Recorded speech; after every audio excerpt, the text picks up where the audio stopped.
من امروز میخوام توی این ویدیو بهت بگم اگه اشتباه کردی زینوکسید به پوستت زدی الان باید چی کار کنی برای درمان پوستت.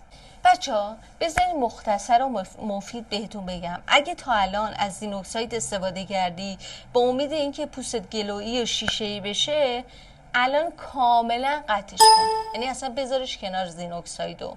خب آقا چقدر به من پیام دادین که وای مسی من تازه متوجه شدم این جوشهای زیر پوستیم علتش چیه و لک‌های پوستیم برای چی انقدر زیاد شده.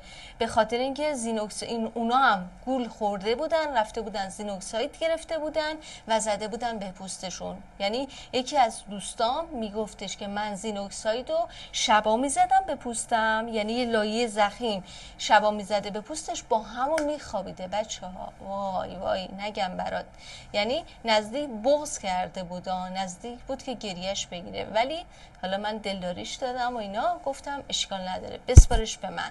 حالا توی این ویدیو میخوام چند تا راهکار بهتون یاد بدم که اگه شما هم به اشتباه از زینوکسید استفاده کردین الان باید چی کار کنین. حالا تو اولین کاری که میکنی زینوکسید رو کاملا بذار کنار، چون به اندازه کافی پوست دیگه خفه شده، منافذ پوستت هم بسته شده. اگه الان زینوکسید روی پوستمونه، خب با یه شوینده 2 مرحله، یعنی اول با یه میسلار واتر کاملا پوستمون رو پاک میکنیم. بعد از اینکه یه لایه پوستمون رو پاک کردیم، اگه احساس کردیم دوباره روی پوستمون هست و جا مونده، دوباره پاک میکنیم، یعنی یه دونه دیگه پد بر میداریم و میکشیم روی پوستمون، یعنی کامل باید از روی سطح پوستمون پاک بشه. حالا برای پاک کردنش هم یا میتونیم از میسلار واترهای مایع استفاده بکنیم یا از این پاک کننده های روغنی، با هر کدومش که راحتین فرق نمیکنه. بعد میایم پوستمون رو با یه شوینده ملایم میشوریم، خب چون پوستمون به اندازه کافی آسیب دیده، بنابراین یه شوینده استفاده میکنیم که پوستمون رو دیگه بیشتر تحریک نکنه. حالا بعد از شستن پوستمون حتما از تونرمون استفاده میکنیم. خب بعد از استفاده از تونر از آبرسان استفاده میکنیم. آبرسانمون هم ترجیحاً خیلی سبک باشه بچه‌ها.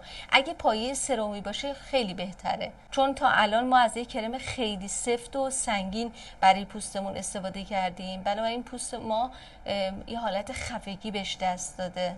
یه چیز دیگه هم که بهتون بگم، خب وقتی که مدت طولانی از یک کرم به اشتباه استفاده کردی، یک کرمی که اصلا مناسب پوستت نبوده، باید خیلی صبور باشی که این پوست دوباره برگرده به شرایط اولیه خودش، یعنی اون شرایط نرمال خودش رو به دست بیاره. باید به این پوست حداقل 28 روز فرصت بدیم، چون ترنوور بازسازی سلولی پوست ما 28 روز است. و اگر انقدر از زینوکسید استفاده کردیم که پوستمون رو تحریک کرده و قرمز شده و حساس شده، حتما سعی کنیم که شبها از کرم ترمیم کننده استفاده کنیم. یک کرم ترمیم کننده ای که باعث بشه اون سطح دفاعی پوست ما تقویت بشه و بازسازی بشه. اگر که پوست شما در عین حال که ملتهب و حساس شده چربم هست، حتما بیاین توی کامنت برام بنویسین تا من بهتون بگم از چه محصولی میتونی استفاده کنی که مناسب پوستت باشه. برای اینکه توی دام این تبلیغات دروغ نیفتین، حتما هر محصولی رو که خواستین وارد روتین پوستتون کنین، حتما یادتون باشه که به اندازه کافی در موردش تحقیق کنین که ببینین اصلا اون کرم مناسب پوست شما هست یا نه. ممنونم که ویدیومو نگاه کردین. دوستتون دارم. تا ویدیو دیگه بوس به همتون. خداحافظ.